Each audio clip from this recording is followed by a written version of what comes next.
My son sent me a message at 11:47 at night. It read, "Stop coming around. We need our peace."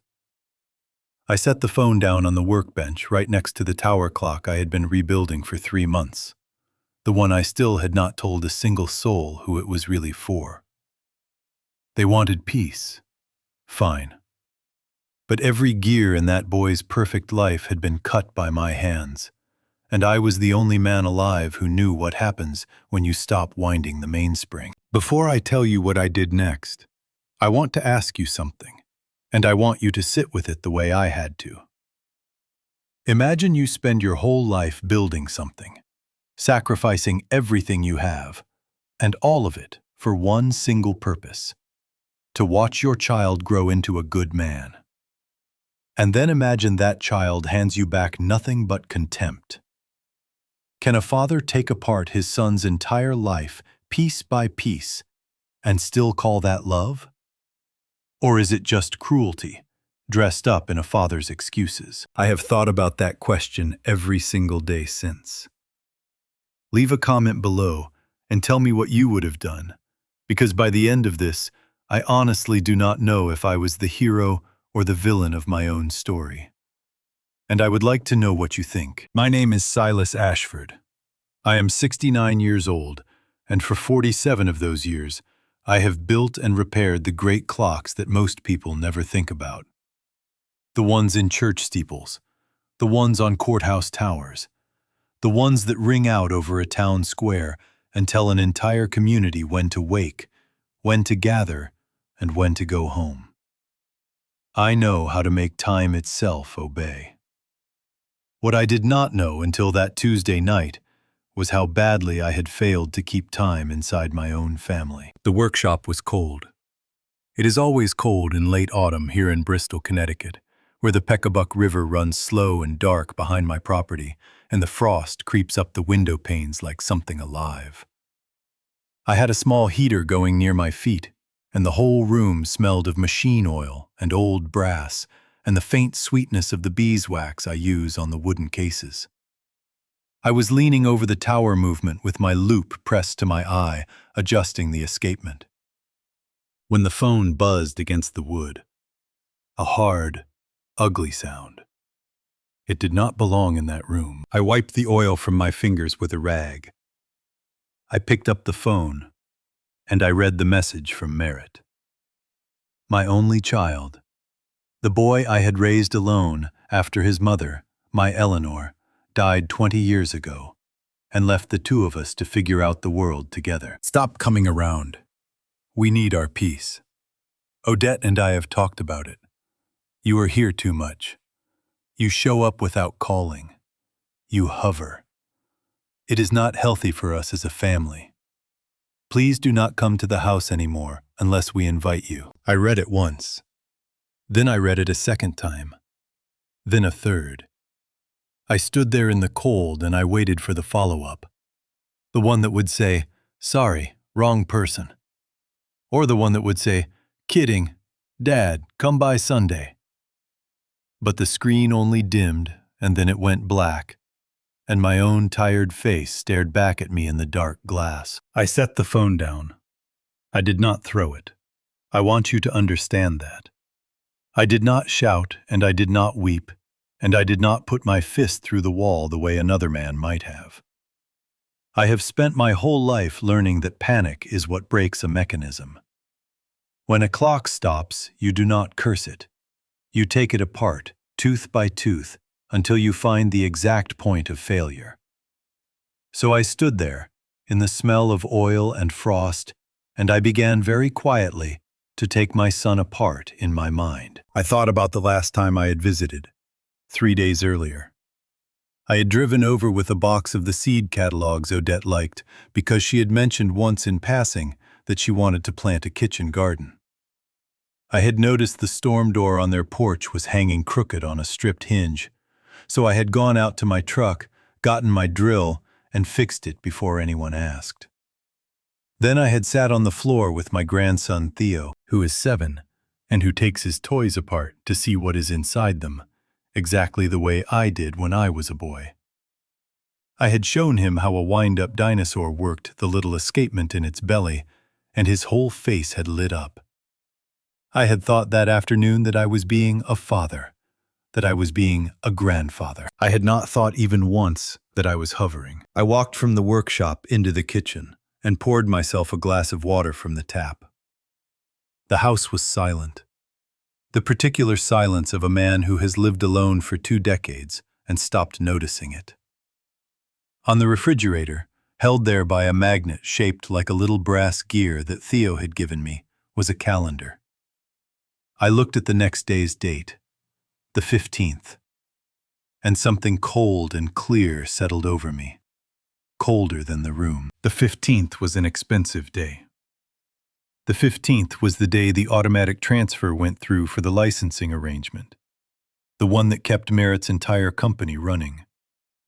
It was the day the payment cleared on the building where he lived and worked and hosted his glittering little parties. He called it his. He had painted the walls of it. He had chosen the furniture. I had only ever paid for it. We need our peace. The words hung in the kitchen air. They wanted the peace of my absence. They did not, I understood now, want the peace of my absent money. Those were 2 entirely different silences, and my son had only ever asked for one of them. I picked up the phone again. I did not write a paragraph about how much I loved him. I did not remind him of the nights I sat up with him when he had fever, or the years I worked double commissions to pay for his schooling. I typed 2 words. Understood. Done. And I sent it. Then I turned off the workshop light. I climbed the stairs. I lay down in my bed, and I stared at the ceiling, and I did not sleep, not for 1 minute of that long night. But I was not lying awake out of grief, though the grief was there, sitting on my chest like a cold hand. I was lying awake because I was working. I was looking at the load my son's life was carrying, and I was tracing every beam and every bolt of it back to its source. And I was realizing that there was nothing holding that boy's world up anymore, except me. I was not grieving. I was calculating the blast radius. He came at 7:15 the next morning. I heard the tires on the gravel before I heard the knock, that low crunch I would know anywhere, and I set down my coffee and waited. He did not text first. He did not call. He knocked twice, hard, the knock of a man who has never once wondered whether a door would open for him. And then he let himself in through the side entrance the way he had since he was a boy. Merritt filled the doorway of my kitchen in a wool coat that cost more than my first car. He was 34 years old, and he looked that morning exactly the way his mother used to look when she had already decided she was right and was only waiting for the rest of us to catch up. It undid something in me to see it. Eleanor's jaw. Eleanor's certainty. I did not say that. I have never told him how much of her lives in his face, because I learned long ago that the things which move me are the things he uses. He did not mention the message. That was the part I kept turning over even then. Not one word about the peace they needed or the door I was no longer welcome through. He simply crossed to my counter, picked up the pot, poured himself a cup, and made a face. "You still buy the cheap stuff," he said. "You know I could set up a standing order for you. Good beans delivered. You would not have to think about it." I did not answer. I watched him drink coffee he had just insulted, in the house he had told me to stay away from. And I felt the old machinery in my chest begin to turn the part of me that wanted to fix whatever was wrong with him, that had always wanted it, that had spent 34 years wanting it. "Listen," he said, and he set the cup down. "I need you to do something today. Time sensitive." There it was. No preamble. Time sensitive. "The launch is in 11 days, he said. "We are bridging some cash flow until the next investor tranche clears. It is nothing. It is a gap, but the vendors want deposits now, and the timing is ugly. I need you to cover 140, just until the tranche lands. You will have it back by the end of the month. $140,000. He said the number the way another man might ask to borrow a ladder. I looked at my son for a long moment. Outside the window, the frost was melting off the grass in the first thin sun, and somewhere down by the river, a crow was complaining about the cold. I thought about the message. Stop coming around. We need our peace. And I thought about how the peace had lasted exactly 9 hours before it needed $140,000 from the man it had shown the door. Here is the thing I have never admitted to anyone. In that moment, I almost did it. I almost reached for the checkbook in the drawer beside the sink. Every cell in my body that had ever been a father leaned toward that drawer, because I knew what saying no would cost. I had known since the night before, lying in the dark. I knew that the word no would end something between us that $140,000 was cheap enough to protect. And I was afraid, standing in my own kitchen, that if I did the right thing, I was about to become the villain of it. I did not open the drawer. No, I said. He laughed. He actually laughed, a short, surprised sound, because he was waiting for the rest of the sentence, the part where I explained my hesitation and then gave him what he wanted anyway. That was our rhythm. That had always been our rhythm. I balked, and then I paid. Dad, he said, come on. It is a bridge. You will have it back in 3 weeks. No, I said again. I am not going to cover it. Not today, not the tranche, not any of it. Something shifted in his face then.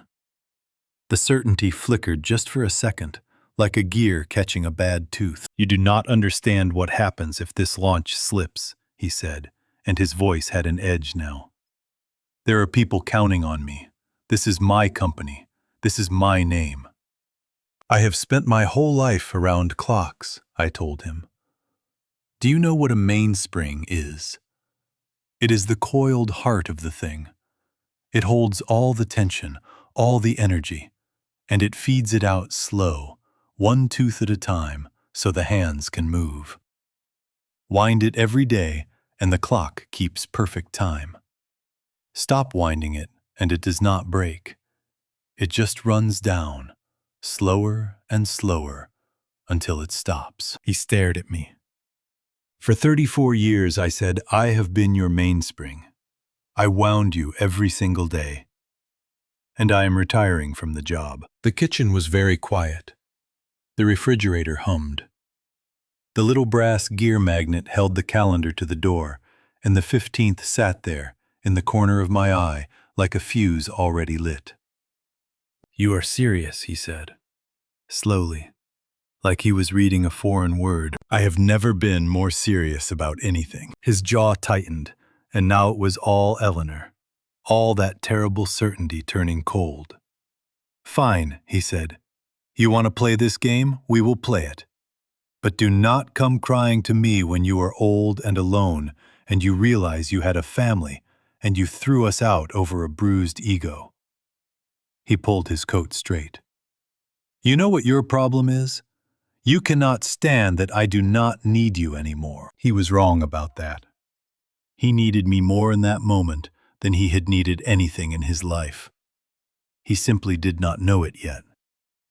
That was the whole tragedy of it, standing there in my kitchen, in a coat I had paid for, telling me he did not need me, while he waited for my checkbook. Get out of my house, Merritt, I said.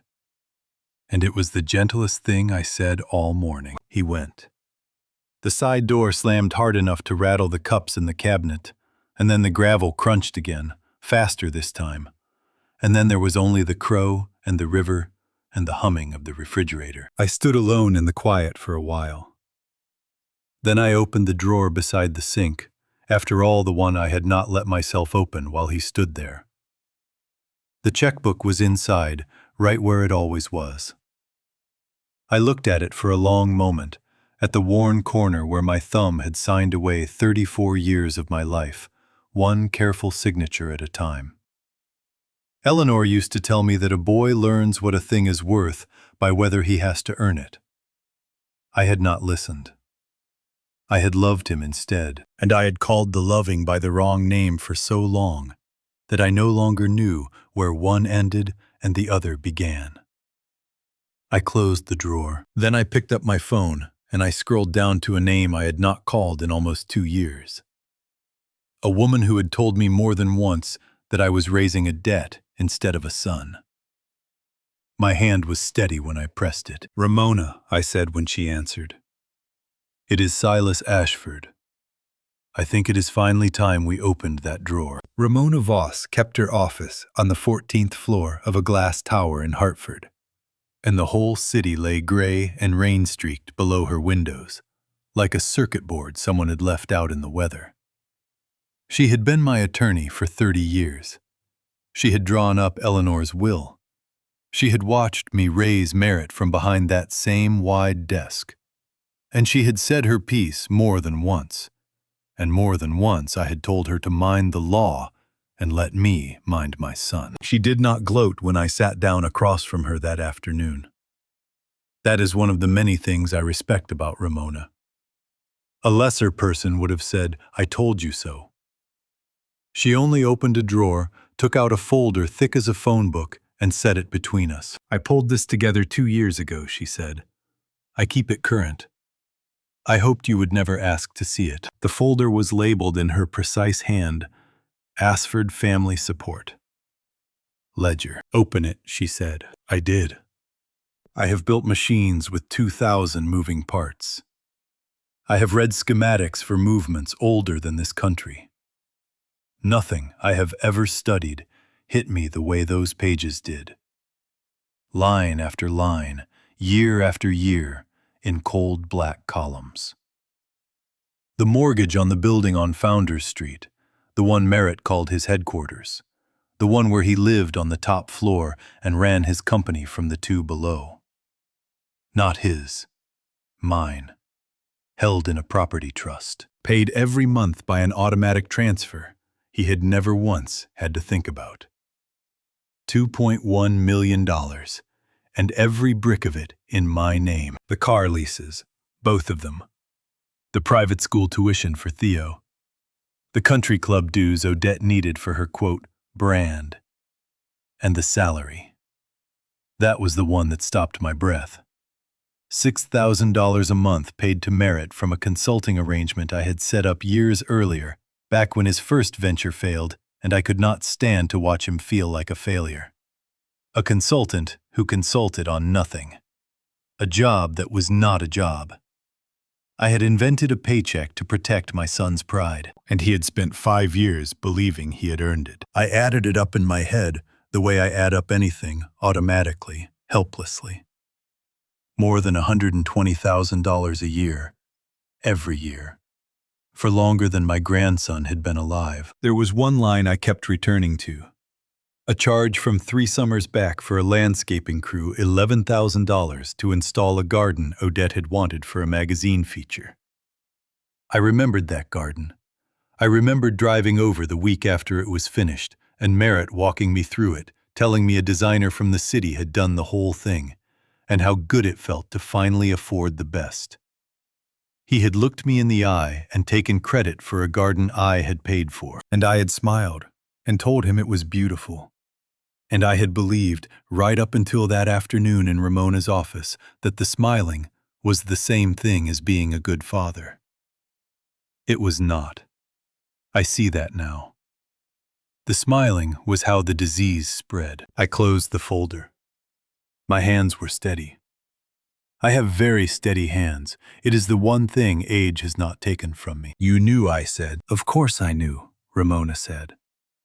"Silas, I drew up half of these arrangements myself at your instruction, while you sat in that same chair and told me it was temporary."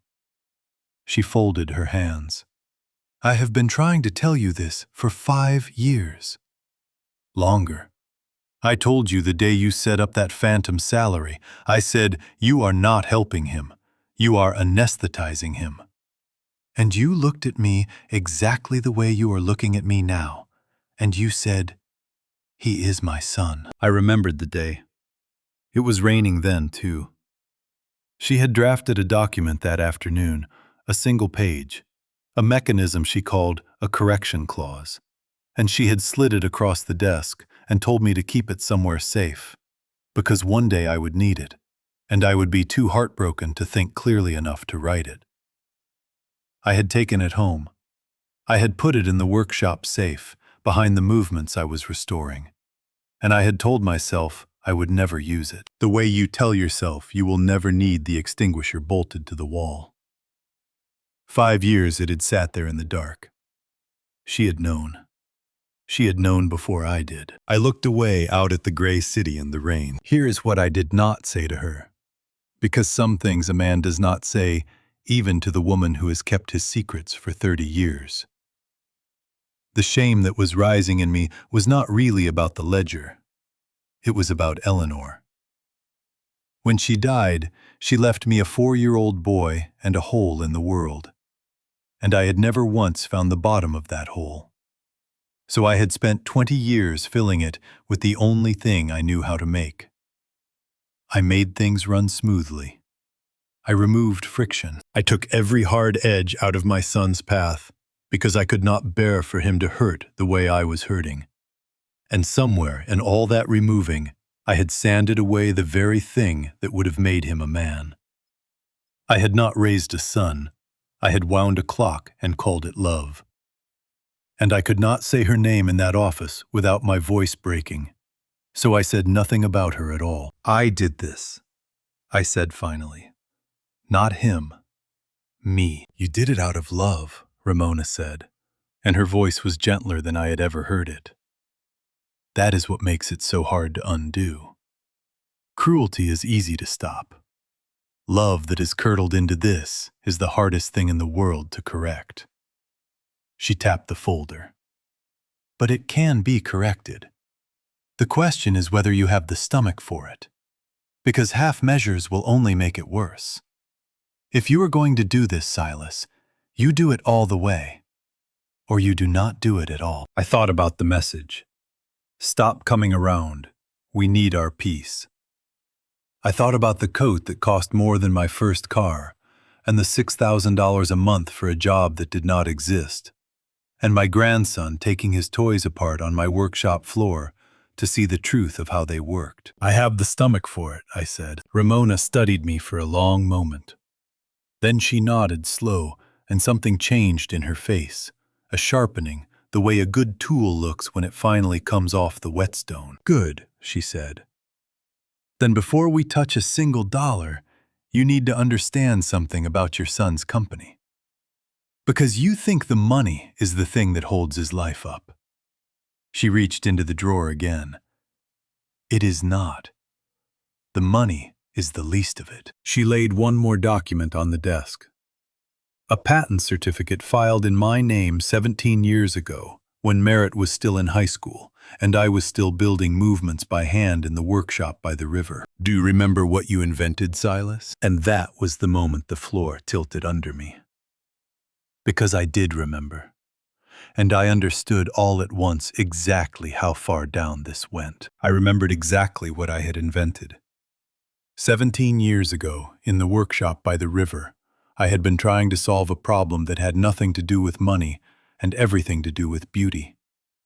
I wanted a way to make many separate clocks across a large building agree with one another to the fraction of a second, without wires running between them, each movement correcting itself against a single, shared pulse. A synchronization escapement, I called it. A method for making scattered mechanisms keep one truth. I built it for cathedrals. I patented it because Ramona made me. And then I forgot about it, the way you forget a song you wrote in your youth. Merritt did not forget about it. When his first company failed, the sad little one before he learned to call himself a founder, he had come to me, 22 and desperate, and asked if he could use the old man's dusty patent for something he was building. Some system to make all the devices in a house agree on the same instant. The thermostat, and the locks, and the lights, and the cameras, all of them keeping one truth, correcting against a single shared pulse. I had said yes, of course. I had granted him the license for $1 a year, because he was my son, and it made him happy. And I had never once imagined that the toy would become the engine of everything. But it had. Ramona laid it out for me in that cold, clean voice. The entire architecture of his smart home platform, the thing investors had valued at $90 million, was built on top of my synchronization method. It was the beating heart of the product. Every home running his system in the country was at that very moment keeping time by an escapement I had designed by hand before he could drive. And the license, she said, has a revocation clause. She almost smiled.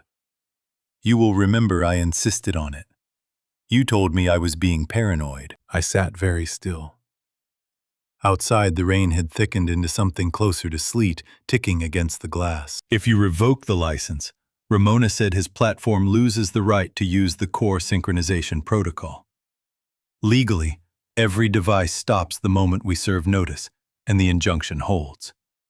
In practice, the system falls out of sync within days. The homes stop agreeing with themselves.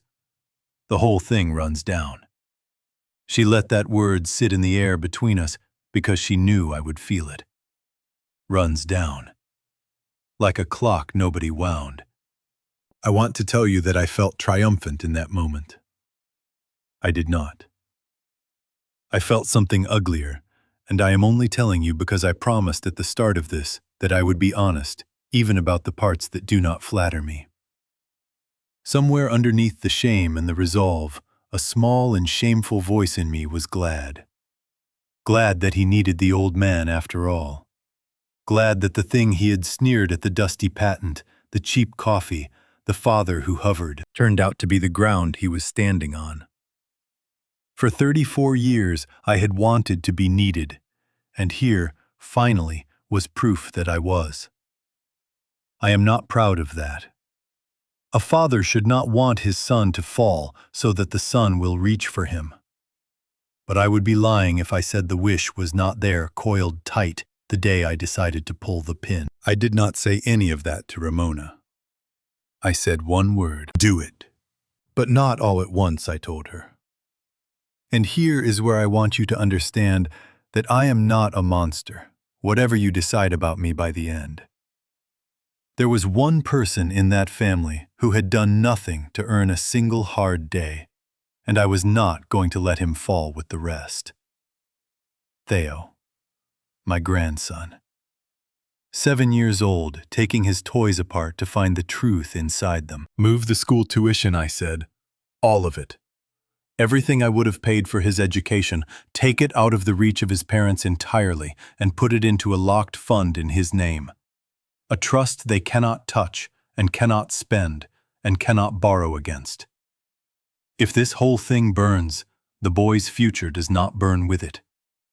That is the one wall I build, higher, not lower. I thought of the last afternoon I had spent with him before the message, before any of it.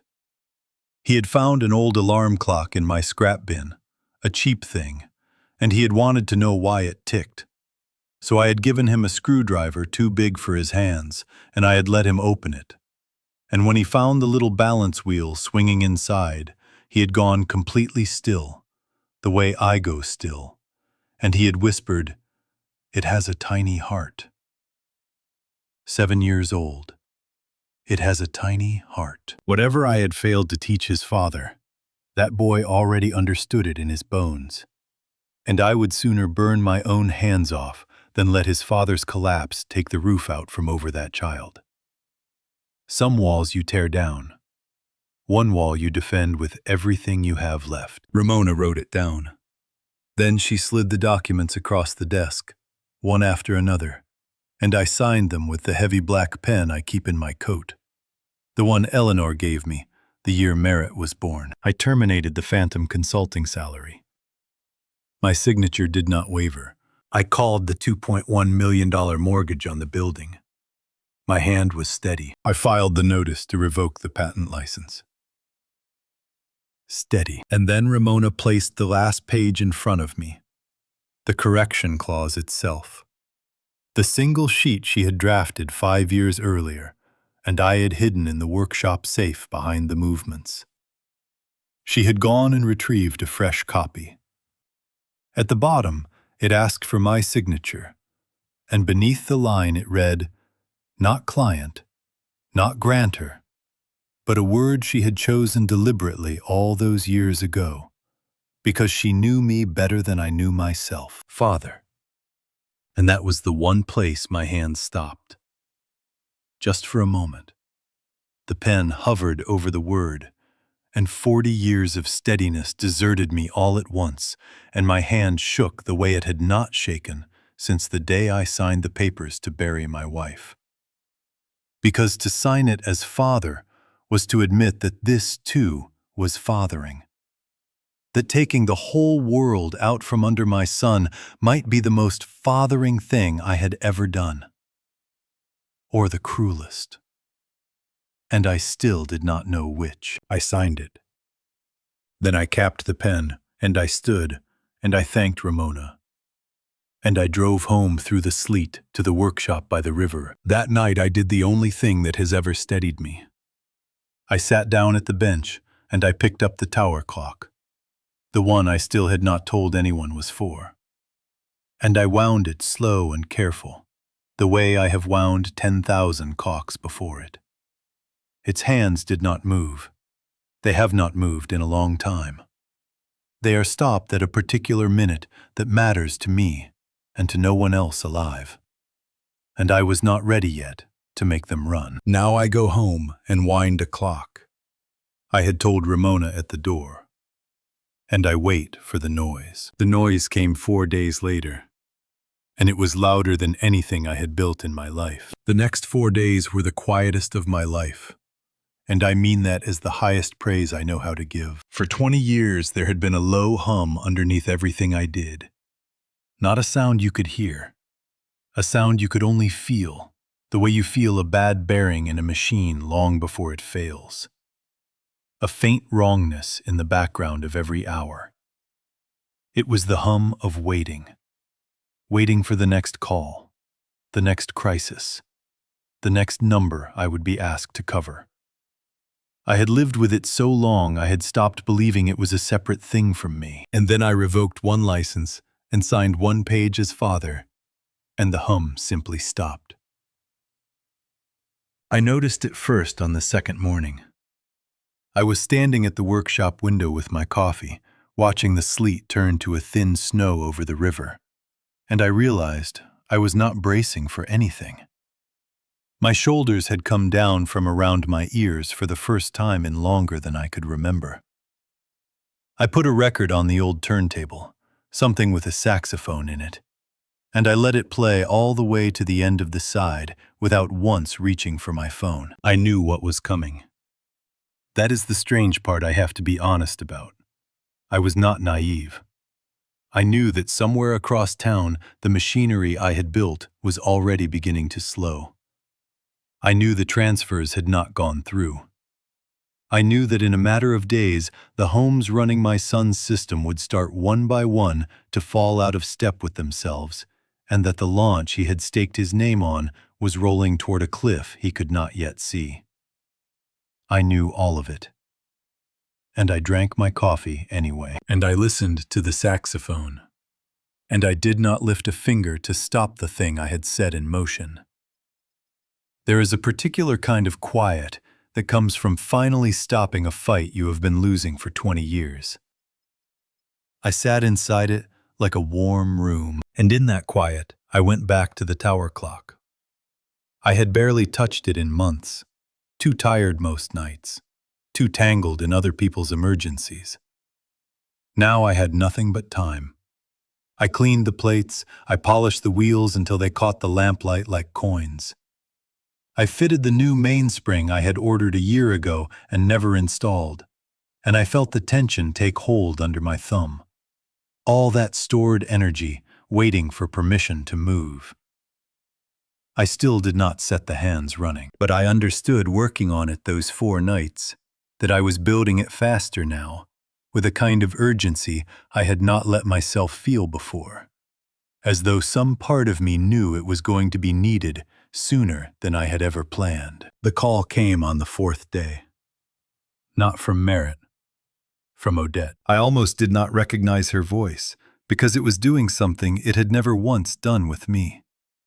It was being warm. "Silas," she said, and I could hear the smile she had put on for it. "How are you? We have been so worried about you. Merritt feels just terrible about how things have been. You know how he gets. He says things he does not mean. We are family. Families have rough patches." I said nothing. I have learned that silence is the most useful tool I own. People cannot stand it. They rush to fill it, and in the filling, they tell you the truth. "The thing is," she went on, "we did not want to let this silly business come between Theo and his grandfather. Especially not now. His birthday is in 2 weeks, and he keeps asking for you." She let that land.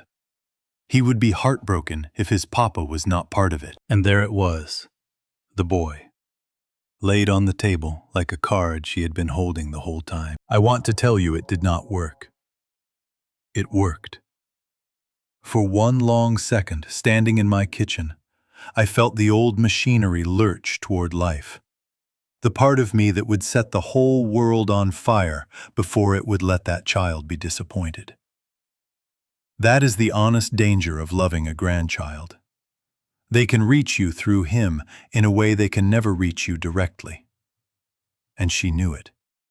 That was why she led with him. "So we are thinking," Odette said, gaining confidence now. "Something really special. A proper party. I found the most wonderful venue and a caterer, and there is a photographer I have been wanting to work with. It comes to about $8,000 all in, which I know sounds like a lot, but it is really an investment in the memories. And honestly, with the platform launch the same month, the optics of a beautiful family event would be so good for us. So I was hoping you could help us make it magical for him." $8,000. For a 7-year-old. An investment in the optics. Here is what I did not say to her. Because some things you do not hand to a person who would only use them. I did not say that I loved that boy more than my own breath. I did not say that the wanting to give him the world was the exact same wanting that had rotted his father, and that I had spent 4 quiet days learning the difference between the two, and that I would not make the same mistake twice, not even for Theo, not even when it hurt this much. I said none of it, because she would have heard only weakness and turned it into leverage before I finished the sentence. "Odette," I said, "Theo does not need a photographer." There was a small pause on the line. "Everything I would ever have spent on that boy," I said, "is already spent." I moved it. Every dollar of his education, his future, all of it is sitting in a trust with his name on it that no one, not you, not Merritt, not me, can touch. For a party or a launch or optics or anything else. He will go to any school he earns his way into. He will never want for the things that matter. But not 1 cent of it will ever again pass through your hands on its way to a caterer. The boy is provided for. The party is not. The warmth went out of her voice like heat off a stovetop when the gas is cut. "I do not think I like what you are implying," she said. "I am not implying anything I said. I am telling you plainly. The party is over, Odette. In every sense of the word." And I hung up the phone, and I set it face down on the counter. And I stood there in the good, clean quiet and listened to my own heartbeat, steady as an escapement. Somewhere across town, a woman was staring at a dead phone doing math. And somewhere past her, closer every hour, the real storm was gathering, the one that had not yet touched a single one of them. The launch was 11 days away. I had given it 4. The homes were already beginning to lose the time. I was not there that night. A man who has been told to stop coming around does not get an invitation to the launch. But I have put it together since, from the people who were in the room, from the video that is still online if you know where to look, and from the things my son finally told me much later when he had no reason left to lie.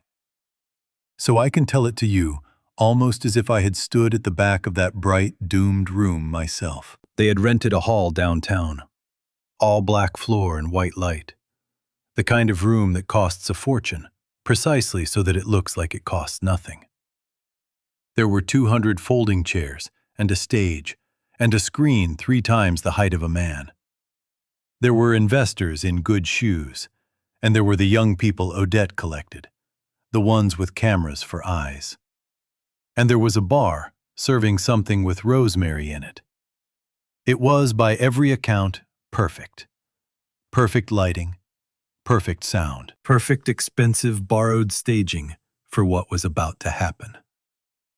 There is no better lighting in the world than the lighting for a lie. Merritt took the stage in a dark jacket with no tie, the uniform of a man who wants you to know he is too important for a tie. He looked wonderful, I will give him that. My son has always known how to stand in a light. He talked about the future. He talked about a home that thinks for you, that anticipates you, where every device speaks the same language and keeps the same time, all of it correcting against a single shared pulse. He did not say where that pulse came from. He did not say the word father. He said the word visionary. And he said it about himself, and the room applauded. He told them the origin story, too. He always told the origin story. How he had cracked the hardest problem in the field, the problem of getting 100 stubborn machines to agree on a single instant alone.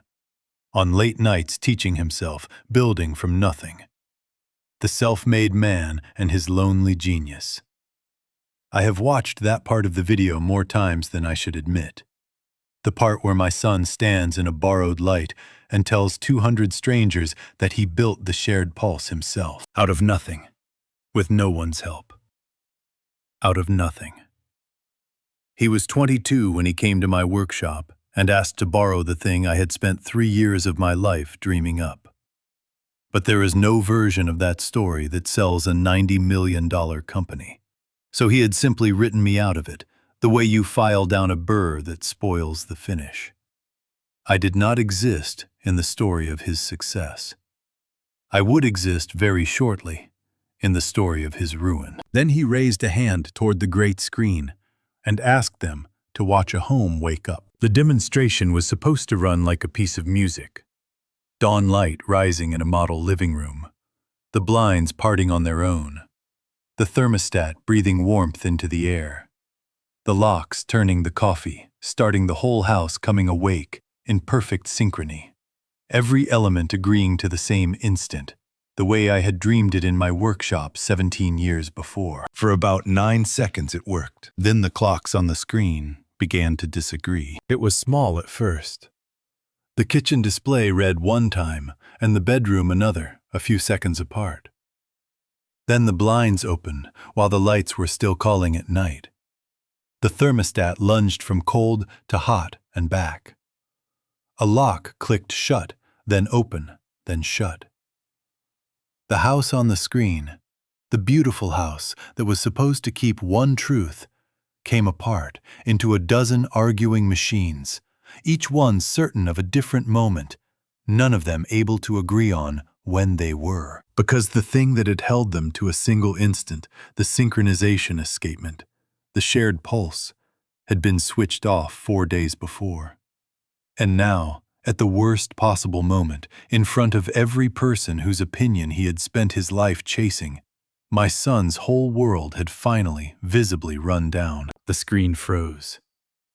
Then it went black. And here is the part the video does not quite capture. The part I had to hear about from a woman who was standing near the front. For just a moment before he moved, before he said a single word, Merritt stood very still in that white light and looked at the dead black screen. He did not look at the audience. He did not look for Odette. He looked at the darkness where his future had been, and something crossed his face that no one in that room had ever seen on it before, because he had never in his life been anywhere he could not buy his way out of. His hand went up halfway toward the screen, the way a man reaches toward something falling that he already knows he cannot catch. Then it stopped in the air, and he lowered it. I think in that silence, some animal part of him already knew whose pulse that was, knew whose building he was standing in, whose patent had just been pulled out from under him like a floor. I think the truth walked up and stood right in front of him in that dark. And I think he looked it dead in the eye and refused with everything he had to let himself recognize its face. Because to recognize it would have meant recognizing me. And he was not ready. He would not be ready for a long time. Then the founder came back online, the way a lesser machine reboots. He laughed into the microphone. "A small technical hiccup, folks," he said, and his voice was almost steady. "Even the best systems have an off day. That is exactly why we test." He promised them a fix by morning. He made a joke about live demos. Some of the room laughed with him out of kindness, and some laughed at him. And the difference between those two sounds is a thing my son will hear in his sleep for the rest of his life. The applause, when it came, was the thin, embarrassed kind.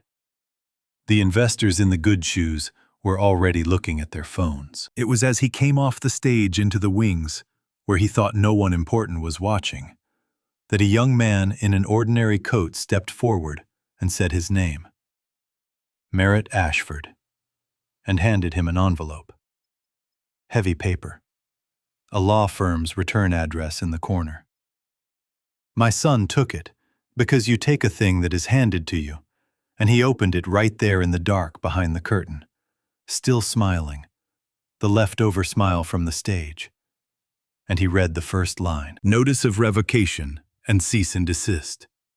30 days. The smile came off his face like a mask with the strings cut. He turned the page over as though the back of it might say something kinder. It did not. And out past the curtain, the beautiful room was already emptying, and the rosemary drinks were going warm on their trays, and somewhere in that thinning crowd, his wife was learning for the first time that there was no more money to stand behind. He did not know yet that his father owned the very floor under his shoes. That was still 4 days away, but the noise I had promised myself had finally arrived. And it was only the beginning of it. The headlights came across my wall a little before midnight 4 days later, swinging wide and wild through the falling snow. I was at the bench in the workshop, and I knew that pair of headlights the way I knew the sound of the gravel. I set down my tools. I did not stand up right away. I let them pound on the door twice before I went to open it. Because a man who has decided to hold a line does not run to meet the people trying to break it. They came in with the storm behind them. Merritt first, no coat, soaked through his face, gray and wrecked in a way I had never seen. Odette behind him, furious, her makeup running, holding a phone like a weapon. The snow blew in around their feet and melted on my floor. "You did this," Merritt said. His voice cracked on it. "You revoked the license. The lawyers told me tonight. My own father. You waited until the launch. You waited until the worst possible night, and you burned it all down." I closed the door against the cold. I offered them the 2 chairs by the stove. Neither of them sat. "You want to talk?" I said. "Sit down and we will talk. You want to shout? You can do that in the snow." He did not sit. But the shouting went out of him, a little replaced by something worse, a kind of pleading. "Dad, please." Whatever I did, whatever the message was, I am sorry. All right, turn it back on. You can turn it back on. We can undo this before it gets any worse. There are homes out there, customers. They are calling all night. Everything is falling out of sync. Nothing keeps time. Turn it back on, and we forget the whole thing. And here is the thing I have never told anyone until now. I almost did. Standing there in my own workshop, watching my boy shake with cold and fear, I felt the whole apparatus in my chest strain toward the phone, toward Ramona, toward the single call that would make it all run again.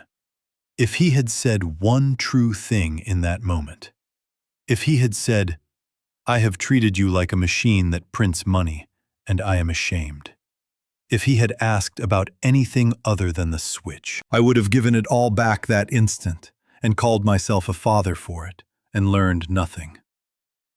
But he did not ask about me. He asked about the switch. Even now drowning, he reached past me for the thing in my hand, so I did not reach for the phone. I asked him a question instead. "Merritt," I said, "whose building were you standing in tonight?" He blinked. "What?" "The hall. Your headquarters. The top floor where you sleep. Whose name is on the deed?" "Mine," he said. "It is mine." And then when I only looked at him quieter, "It is mine." "No," I said. "It never was. I have paid the mortgage on that building every month for 6 years out of a trust in my name. $2.1 million. You painted the walls of a house I own. And the patent, the synchronization method, the shared pulse you told 200 people you invented alone on late nights. I designed it 17 years ago at this bench, and I licensed it to you for $1 a year. And tonight, I took the dollar back. Every gear in your perfect life, son, every single one, cut by my hands." The silence in that room was total. Even the storm seemed to hold its breath. I watched it land on him, watched the whole architecture of the man he thought he was come apart on his face, the way the house had come apart on the screen. One certainty at a time. He put a hand out and found the edge of my workbench, and he leaned on it hard, the way a man leans when his knees have stopped being reliable. I have seen that exact posture once before. It was the way I stood at the hospital the night his mother died. One hand on a cold wall, letting the wall do the work my legs could not. I recognized it in my son, and it took everything I had not to cross the room to him. He was not grieving a person. He was grieving a version of himself, the self-made one, the one who had never needed the old man. But grief is grief, and I know its shape, and I saw it take him. Odette spoke first, and her voice was ice. "So that is it. We are ruined. Over a text message." She looked at me like I was something she had scraped off a shoe. "You are a bitter, controlling old man, and you have destroyed your own son because he asked for a little space." I did not answer her. I have never wasted words on a person who is already packing, and she was already packing. I could see it in how she stood half-turned toward the door, the whole time her weight never once settling toward her husband. She had come to my house that night not to save him, but to confirm the number, to find out for certain how much was left. And the answer was nothing. And I watched her file that answer away behind her running mascara with a calm that frightened me more than any shouting could have. She put a hand on Merritt's soaked shoulder, and it was not the hand of a wife. It was the hand of someone measuring a thing she is about to set down. Merritt just stared at me. And then he said the thing I had known was coming since I signed the page as father. The thing I had braced for, the way you brace for a drill going into bone. "I hate you," he said. Very quiet, very sure. "I know," I said, and I meant it as gently as I have ever meant anything. Because I did know. I had counted on it. A father who does this has to be willing to be hated, or he will lose his nerve at the first tear and turn the switch back on and call his cowardice love. I had decided 4 days earlier at Ramona's desk that I would rather be hated by a living son than adored by a dead one. That was the whole arithmetic of it. "I know," I said, and I held the door. They went out into the snow. The headlights swung across my wall again and were gone, and the storm swallowed the sound of the engine, and then there was only the wind and the stove ticking as it cooled. I went back to the bench. There was a movement there. I had been oiling an old regulator. Delicate work, the kind I have done 10,000 times. I picked up the tweezers. I reached for the tiny jewel to set it back in its seat, and my hand shook. Not much. A tremor. But I have set jewels smaller than a grain of sand for 40 years, and my hands have never once betrayed me. Not at Eleanor's funeral, not signing any page in Ramona's office. Not once. Now the tweezers trembled, and the little jewel slipped from them and fell, and was lost somewhere on the floor, in the dark, among the shavings. I did not look for it. I sat there with my empty, shaking hands open in my lap in the workshop by the river, and I let them shake, and I said nothing, and there was no one there to hear me not say it. Monday arrived like a gavel coming down. By the weekend, the failure had stopped being a demo problem and started being a national one. Every home in the country running my son's system had been drifting a little further out of true with each passing hour, and now, all at once, the drift became collapse.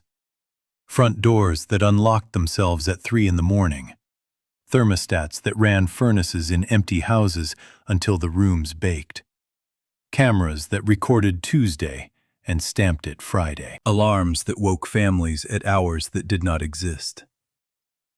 A house is supposed to keep one truth, and without the shared pulse, without the escapement, I had switched off my son's houses. Could no longer agree on so much as what minute it was. The complaints became refunds. The refunds became lawsuits. There was one story that got passed around more than the others, and it is the one that stayed with me because it was the kind of thing I had built the escapement to prevent. A young mother in Ohio had gone to wake her children for school and found the house had locked the nursery from the inside at some hour of the night on its own. The sensors confused about whether it was day, and she had stood in her own hallway, unable to reach her baby, while a machine argued with itself about what time it was. They got the door open. The child was fine. But I read that account 3 times, and each time I thought, that is what a lost pulse does. That is what it means when a thing can no longer agree with itself about the truth. I had switched it off to teach my son a lesson, and somewhere in Ohio, a mother had stood shaking at a nursery door. Nothing about ruin is ever clean. I want you to know I have carried that one too. And then on Sunday night, a technology reporter published the piece that finished it. She had done her homework. The headline read that the celebrated founder's revolutionary platform had been built entirely on a licensed patent he did not own, a license that had just been revoked, and that the patent holder was the founder's own father, a retired clockmaker in Bristol, Connecticut. The self-made man, it turned out, had been made by someone else, and that someone had just unmade him. By Monday morning, the story was everywhere. My phone, which I had kept off for days, held 81 messages I never listened to. I did read one thing, though. I sat in my kitchen with the little brass gear magnet holding the calendar to the refrigerator, and I read the reporter's piece all the way through. And I made myself look at the sentence that called me the father who unmade his own son. I did not flinch from it. I had earned it in a way.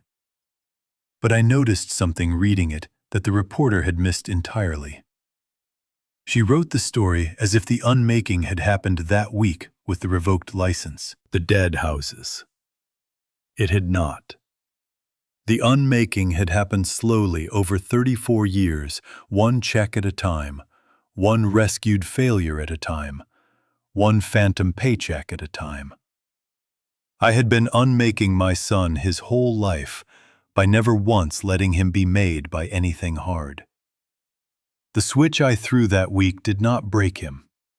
It only turned on the lights, so everyone could finally see what I had been breaking all along. I was not in the boardroom for what happened next.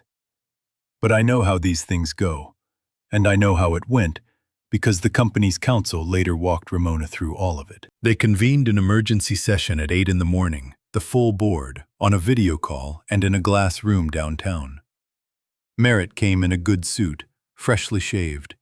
running on the fumes of the only thing he had left, the belief that he could talk his way out of any room. He had done it his whole life. He had done it at my kitchen table 3 days before he lost everything. He tried to do it again. He told them it was a temporary licensing dispute, a family matter. He said he would have it resolved within the week, that his father was emotional, that this was a misunderstanding that would blow over. He used the word visionary about himself one more time, in the last room on earth where it would ever land. The chairwoman let him finish. Then she asked him a single question. Did the company own the core synchronization protocol, or did it not? And there it was, the one question with no room in it to maneuver. Merritt opened his mouth, and for the first time in his life, nothing useful came out. Because he knew the answer. He had always known the answer. Somewhere underneath every pitch and every origin story, he had known that he owned none of it, that the ground had never been his, that a phone call from an old man by a river could end him at any moment. He had simply refused to know it out loud. Now the boardroom made him say it out loud. It does not, he said. The company does not own it. The vote took 4 minutes. They removed him as chief executive of the company that carried his name. The company he had told 200 people he built alone. They did it for the reason boards always do it. Not out of cruelty, but out of arithmetic. A company whose only real asset was a license it no longer held was worth nothing. And a founder who had concealed that from his own board was worth less than nothing. They thanked him for his contributions. They asked for his access badge. Somewhere in a glass tower, a young woman in human resources printed a document, and my son's name came off the door of his own life. The chairwoman the council told Ramona was not unkind about it. She was a woman in her 60s who had built 2 companies of her own and lost one. And she had seen this exact kind of man before. The kind who mistakes his father's money for his own genius. When it was done, she said one thing to him quietly, off the record, as the others were closing their laptops. She said, "The tragedy is, you might actually have been good at this, if anyone had ever let you fail at it first." He did not answer her. I think it was the truest thing anyone said to him that whole terrible season, and it came from a stranger in the room where he lost everything. He did not shout. That is the part that reached me later and would not leave. The man who had shouted in my workshop 3 nights before did not shout in that boardroom.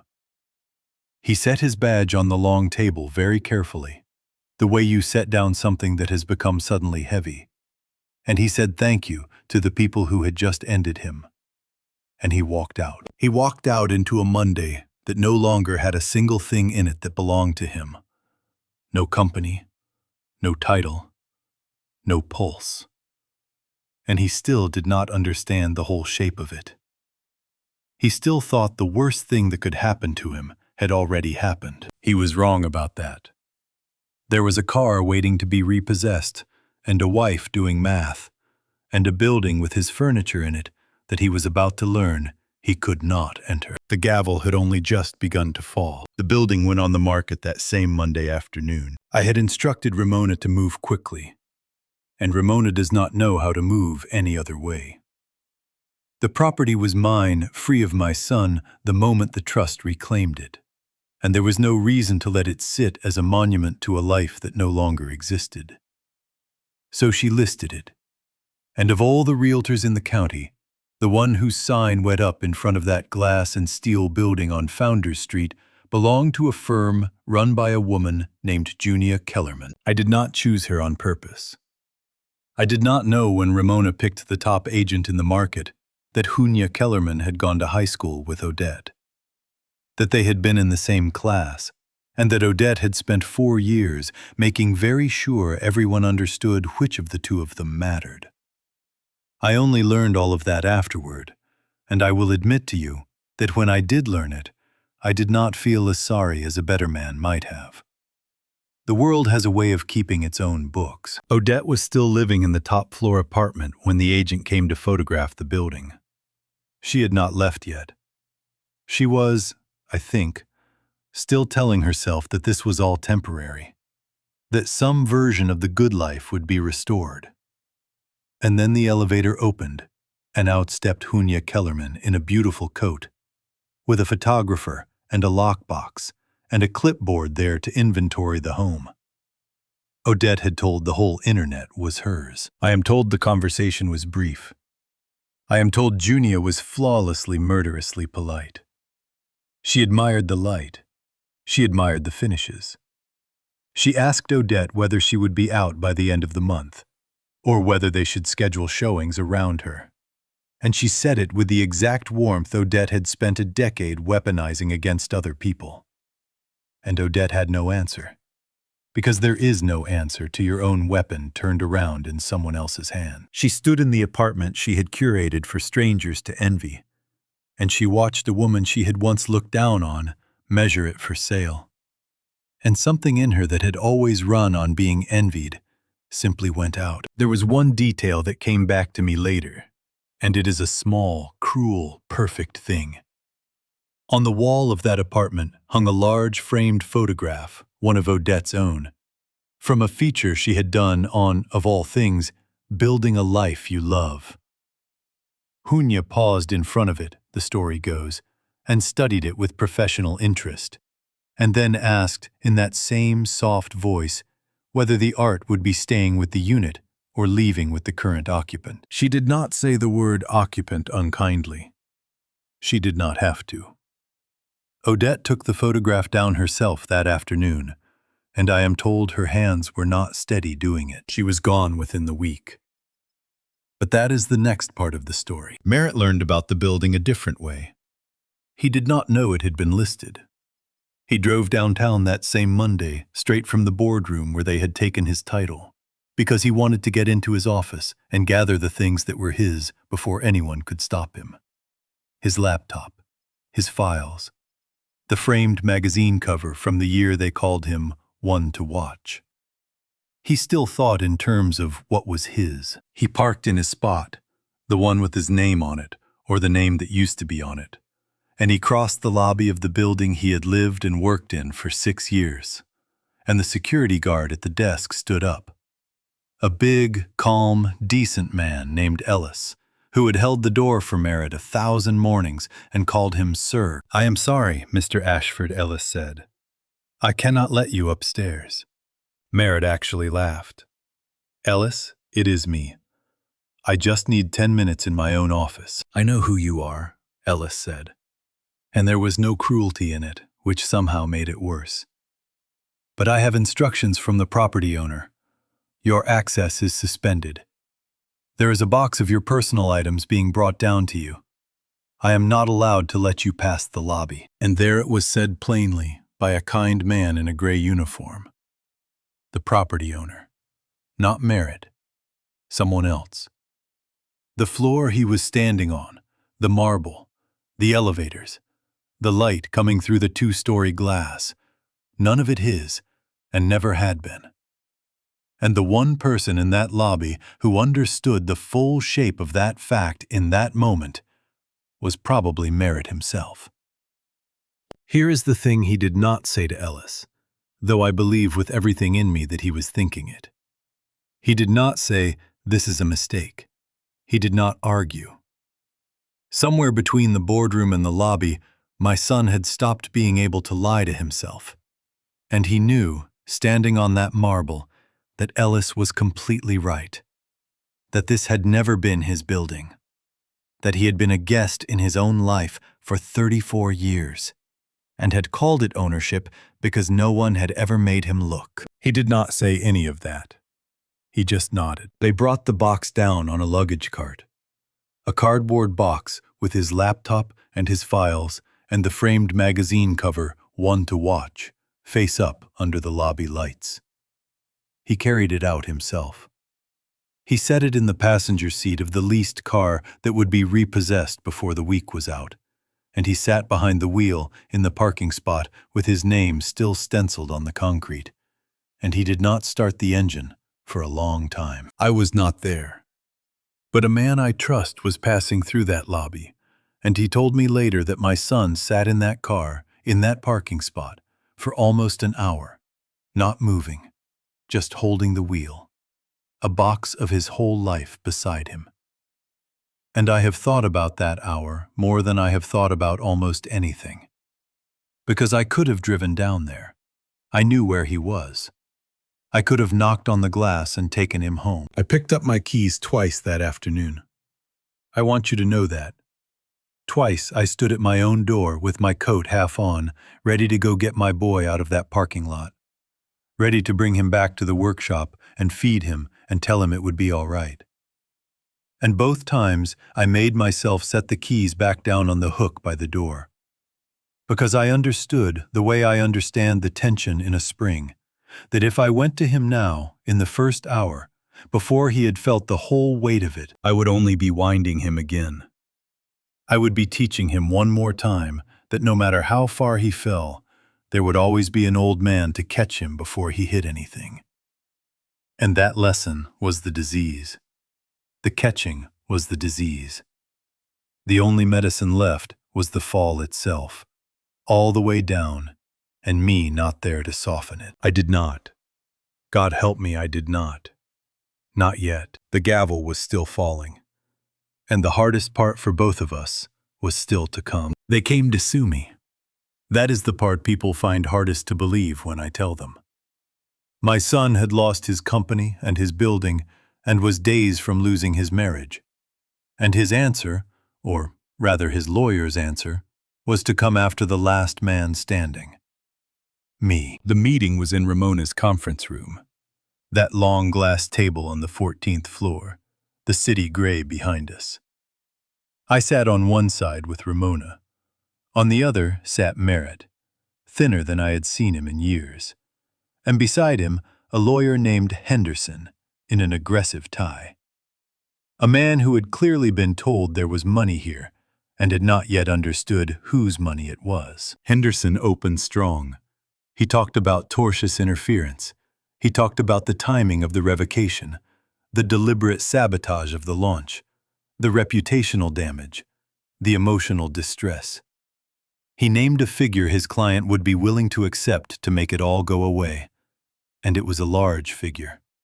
And he slid it across the table with the confidence of a man who has never once read the other side's file. Ramona let him finish. She is very good at letting people finish. Then she opened her own folder. "Mr. Henderson," she said, "before you go further, you should understand what your client actually owes my client." She began to read. "The licensing arrangement your client used for 17 years was granted at $1 per year as a familial courtesy. Absent that courtesy, at fair market rate, the retroactive licensing fees for a patent generating a $90 million valuation come to a great deal." She named that number. It was not large. It was enormous. Then there is the matter of 6 years of unpaid fair market rent on the Founders Street property, which your client occupied and represented publicly as his own. She named that number too, and added it to the first. Then the personal loans never repaid. Then the phantom salary, which, now that we are being precise, was compensation for services never rendered, and may itself be recoverable. The number at the bottom of her page had a great many digits in it. She turned it around so Henderson could see it. Henderson stopped talking about emotional distress. "Your client did not come here as a creditor," Ramona said gently. "He came here as a debtor who does not yet know it. If we litigate, we counterclaim for this, and we will win, because every dollar of it is documented in a ledger I have kept current for years. Your client will spend the rest of his working life paying my client back for the privilege of the childhood he was given." The room was very quiet. Merritt was staring at the number. And then Ramona did the thing I had not asked her to do, the thing that undid me a little sitting there. She reached into the folder and laid one more page on the table. A single sheet older than the others, the paper gone slightly soft at the edges. I knew it at once. The correction clause. The one she had drafted 5 years before. "I want your client to see this," she said. And for the first time, her voice was not lawyerly at all. "I drew this up 5 years ago. I begged your client's father to use it. I told him his son was drowning in his own comfort, and that the kindest thing he could do was let him feel the water. Do you know what he said to me? He said no. He said it every year for 5 years. She looked at Merritt directly now. Your father sat in that chair and chose you over my advice, over common sense, over his own peace every single year, because he could not stand to watch you struggle. This ruin you are blaming on him. He held it back with his bare hands for 5 years because you were his son. He only stopped holding it because you told him to go away." Merritt did not look at her. He looked at me, and there was something in his face I had not seen since he was a small boy. Something cracked all the way open, and I had to look down at the table, because I have limits. "Whatever you have decided about me by now," and that was one of them. I could see him doing the arithmetic. The same helpless arithmetic I do. 5 years. 5 years of a document sitting in a drawer.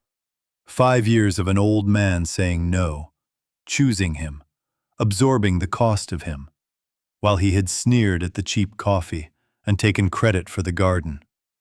And finally told that old man to stop coming around. He had spent the whole drive to this meeting building a story in which I was the villain who had ambushed him. And now, in one page of soft old paper, that story was coming apart in his hands, and he was left holding the truth instead, which was heavier and worse. The truth was that I had loved him too much for too long, and that the loving was the very thing that had ruined him, and that the cruelest thing anyone had ever done to him was also the only thing anyone had ever done to save him. That is a great deal to fit on one face. But I watched it all move across his. Here is what I did not say, though every part of me strained to say it. I did not say, "You do not owe me a cent. You never did put down the pen." I did not say that the number in the folder was never real to me, that I would have burned that ledger before I took $1 of it from my own child. I did not say it, because if I softened now at the table in front of him, the whole hard year would have been for nothing, and I would have wounded him one final time and called it mercy. So I let Ramona finish it. "The offer," she said, "is simple. Mutual release. Your client withdraws all claims. He signs an acknowledgement of the debt and a covenant not to pursue his father for anything, ever. And in exchange, my client forgives the entire amount, every dollar of it. Your client walks out of here owing nothing, and owed nothing. It is, frankly, the most generous thing I have seen offered across this table in 30 years. And if your client had any sense, he would sign it before his father comes to his own." Henderson leaned over and whispered. Merritt did not seem to hear him. He picked up the pen. His hand, I noticed, was steady, steadier than mine had been on the night I signed his father. He signed the release, and he signed the acknowledgement, and he set the pen down.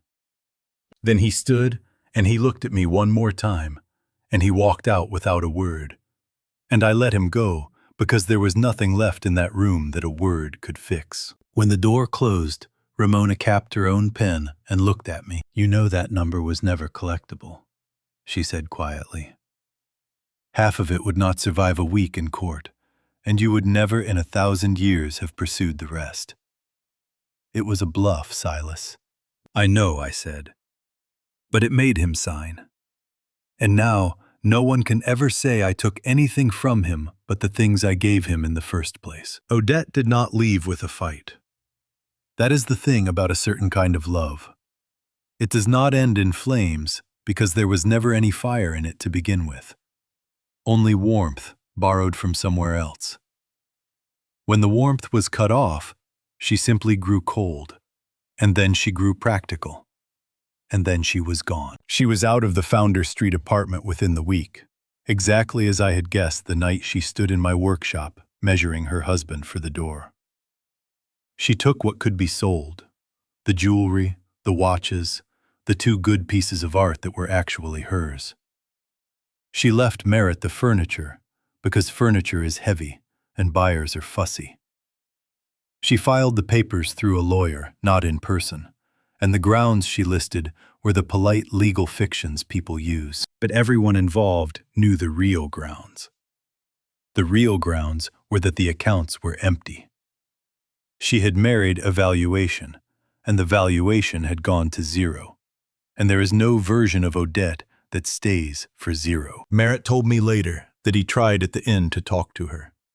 That he said something about starting over the 2 of them from nothing, the way people say in the movies. And that she looked at him with something close to pity and said, "We do not have a nothing to start over from, Merritt. We have less than nothing." And then she said the sentence he could not forget, the one he repeated to me months later with a flat kind of wonder. She said, 0 divided by 2 is still 0. And she picked up her bag and she went, and that was the whole of it. A decade of marriage closed out like a bad account. He said the strangest part was how ordinary the last morning was. She made coffee. She answered a message on her phone, smiling at someone already somewhere else in her mind. She asked him, without any cruelty, whether he wanted the good suitcase or whether she should take it, since she had more use for it now. And he had said, take it, and she had. And he stood at the window of a home that was no longer his, and watched her load a life he had paid for into a car he did not recognize, driven by a friend he had never met. She did not look back up at the window. He told me that was the part that stayed with him.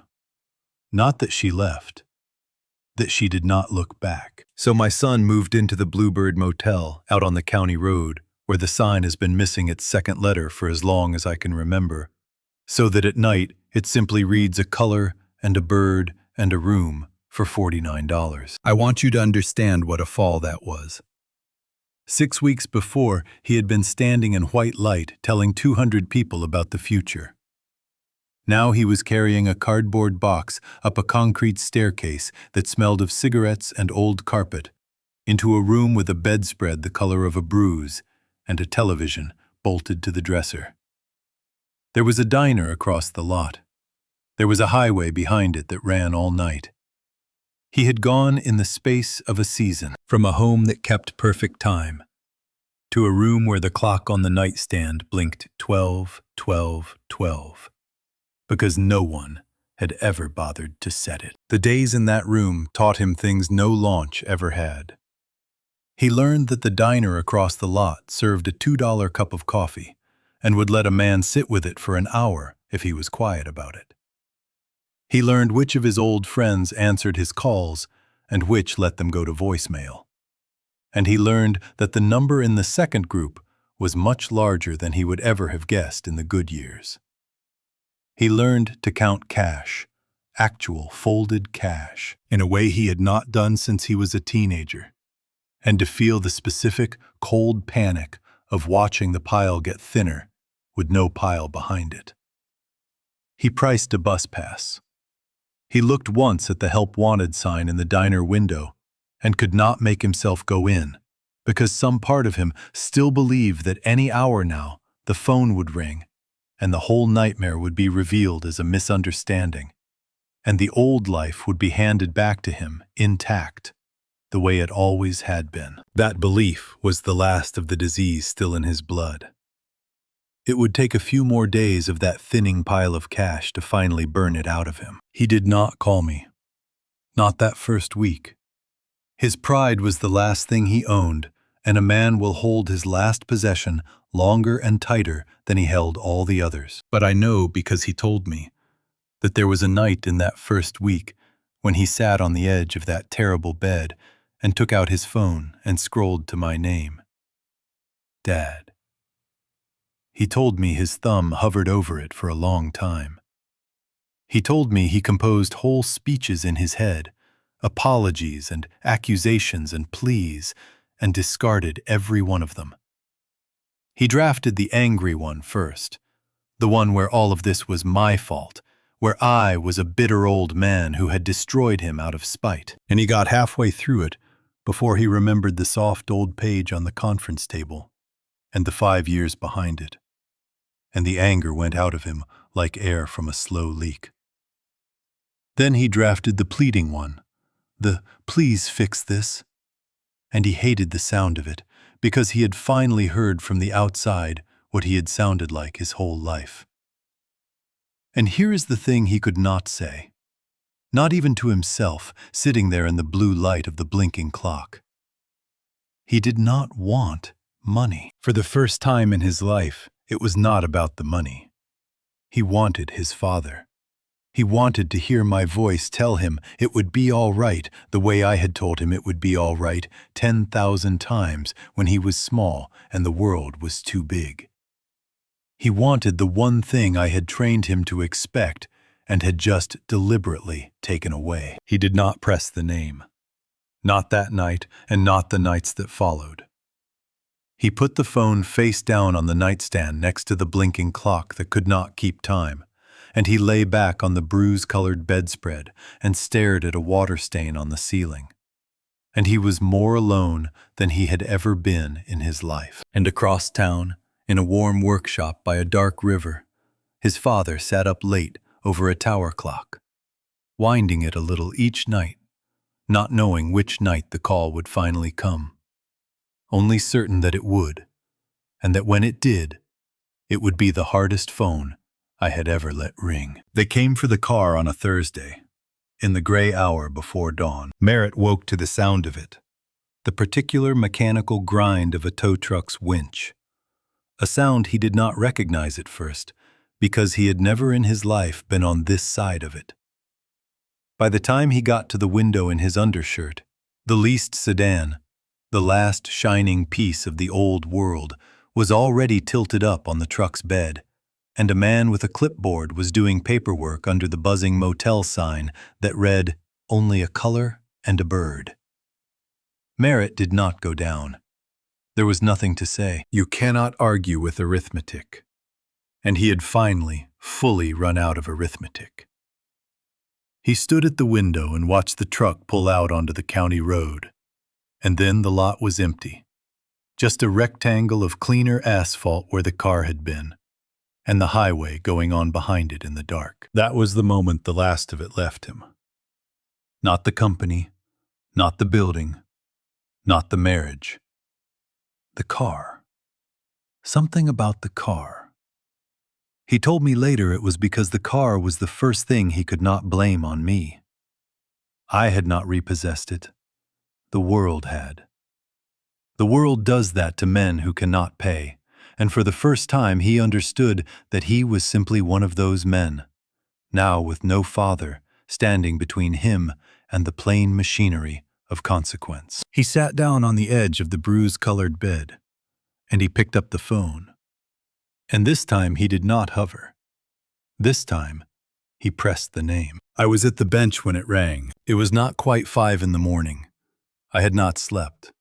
I had been sitting up with the tower clock as I had every night that week, winding it a little, cleaning a wheel, waiting for the thing I knew was coming without knowing when. And then the phone lit up on the workbench, buzzing against the wood, and my son's name filled the dark little screen. Merritt, calling, at 5 in the morning, which is the hour people call from the bottom. I want to tell you what that was like, because I have never told anyone, and because if you have understood nothing else about me, I need you to understand this. Every instinct I have ever had as a father stood up at once and screamed at me to answer it. 40 years of muscle, 34 years of catching him, all of it lunged for that phone. My hand actually moved. I got as far as touching it. There had been another 5 in the morning years before. He was 19, away at school, and he had called me from the side of a highway 200 miles off, having wrecked a car he should not have been driving as fast as he had been driving it. He was unhurt.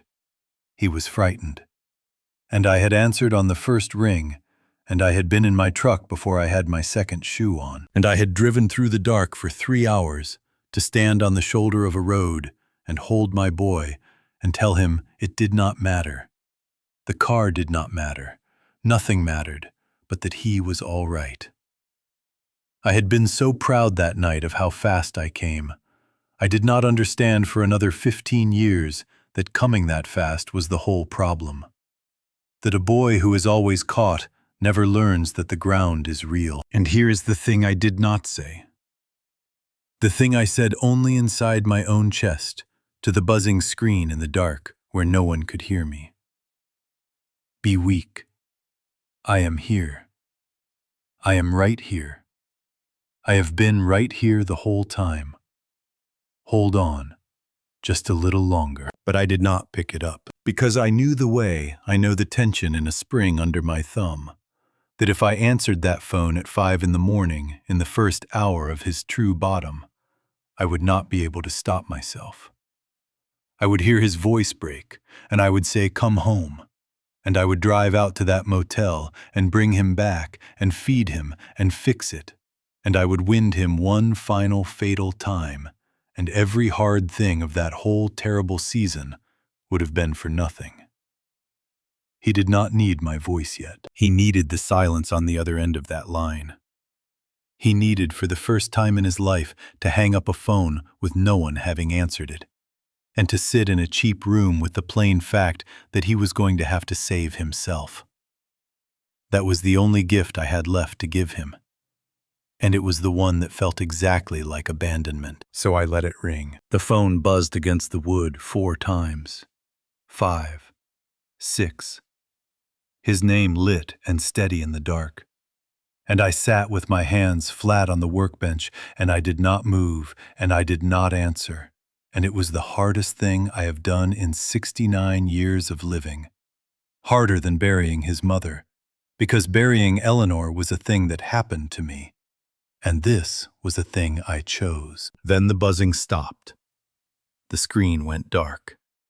The workshop was very quiet. I did not turn on another light.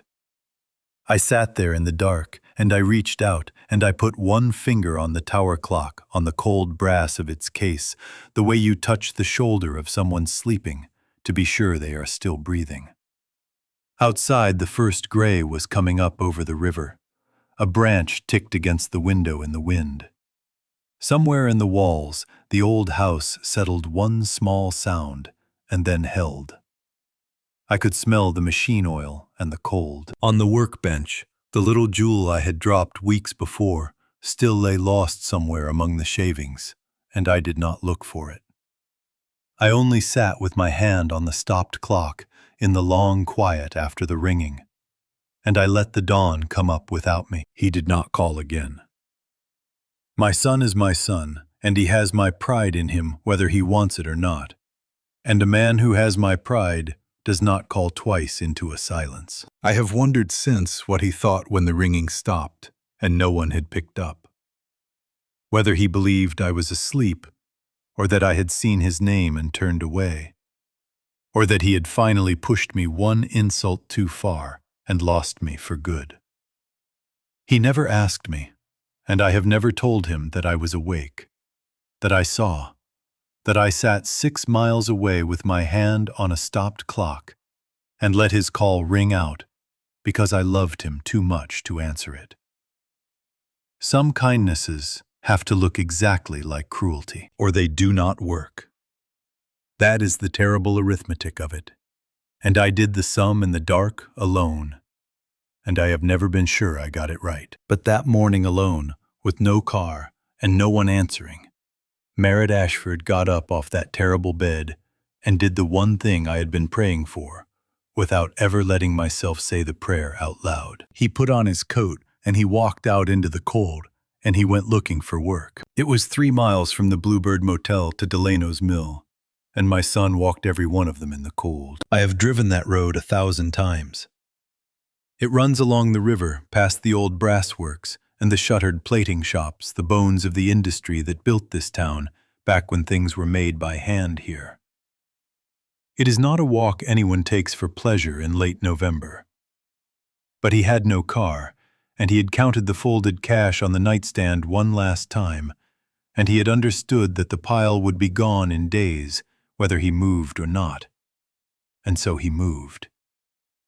He put on the good wool coat, the one that had cost more than my first car, over a shirt he had slept in. And he walked 3 miles into the wind to ask strangers for work. He told me later that the walk itself changed something in him, though he could not say exactly what. By the first mile, his good leather shoes had soaked through at the seams. By the second, his ears had gone numb and his breath was ragged, because a man who has been driven everywhere for a decade is not a man whose body knows how to carry him very far.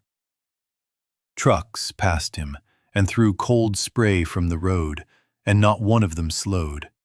And there was a time in his life, not long before, when a man walking that road in a coat like his would have been someone he pitied from behind tinted glass. He understood that walking. He understood exactly whose window he was on the wrong side of now. And he kept walking anyway, because there was nothing at his back to walk toward. Only the cold room and the thinning cash. And the only direction left was forward. Delano's Mill is a mill workshop. They cut and shape hardwood for cabinets and stairs, and now and then for the wooden cases of the clocks I build, which is how I know the place, though my son did not know that when he walked into it. He only knew it had a help wanted sign that had been in the window long enough to fade, and that a place with a faded help wanted sign might not ask too many questions of a man in an expensive coat with sawdust already on his shoes. The owner is a man named Vernon Delano, near my age, hands like oak roots. A man who has spent 50 years around saws and has all his fingers, which tells you everything you need to know about how careful he is.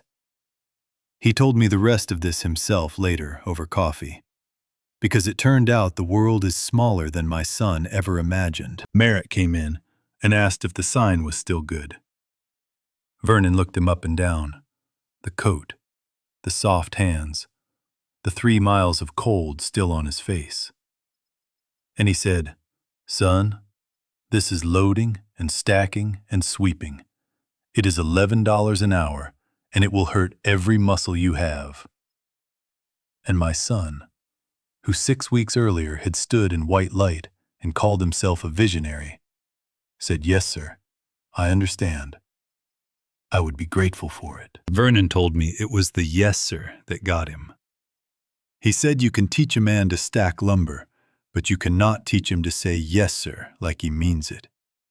And that most men who came in wearing a coat like that could not have said it at all. So he handed Merritt a clipboard with an application on it, and he pointed to an overturned crate by the door, and he said, "Fill that out, and we will see." The shop was warm from a wood stove in the corner, and loud with the whine of a planer somewhere in the back, and the whole place smelled of cut oak and machine oil, which is the smell of my own workshop. The smell my son grew up falling asleep to, before he decided that everything made by hand was beneath him. Vernon told me he watched the young man breathe it in when he came through the door, and go still for a second, the way you do when a smell reaches back and takes you somewhere. He did not know it was his father's smell.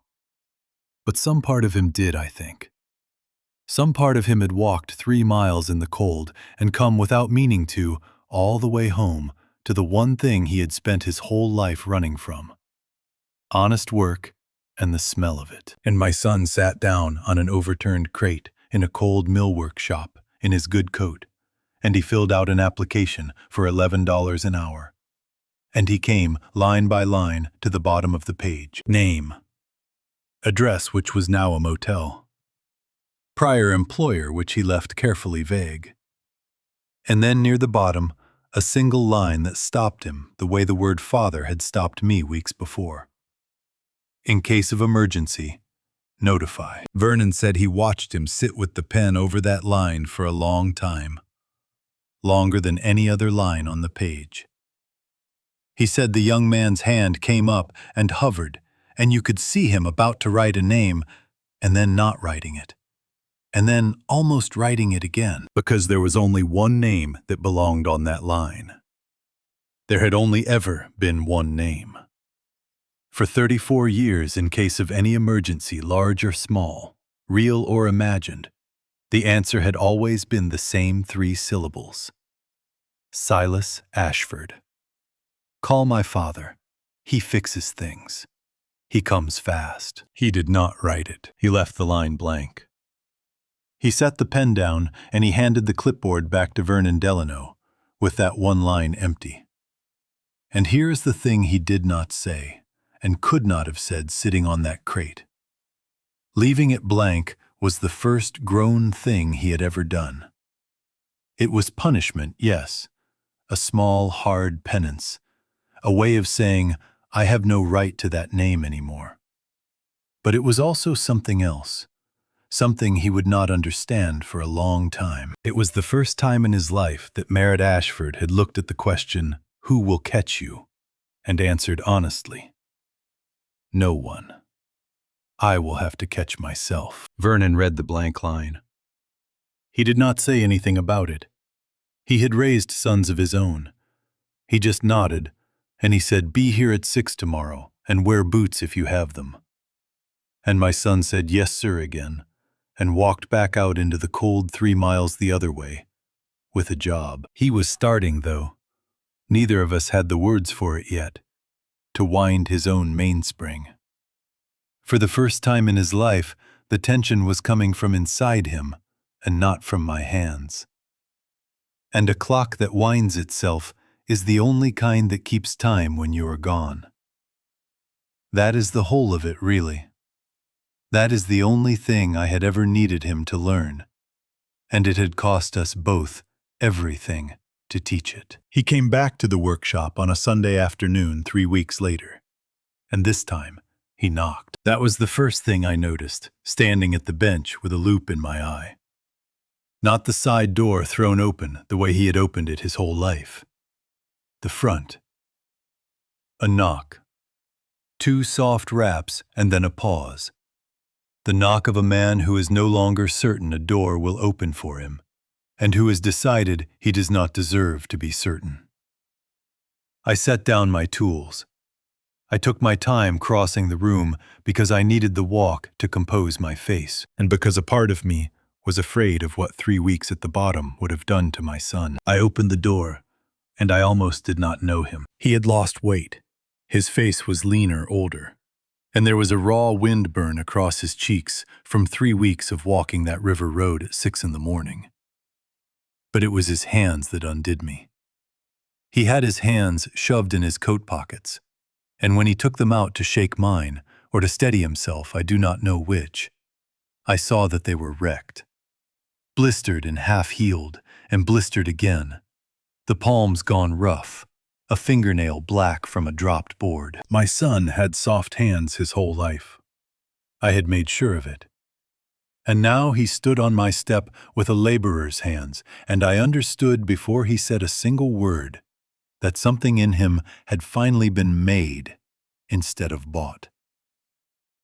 I have looked at hands my entire life. It is half of what I do, reading the wear on a thing to know its history. And a man's hands are no different from an old movement in that regard.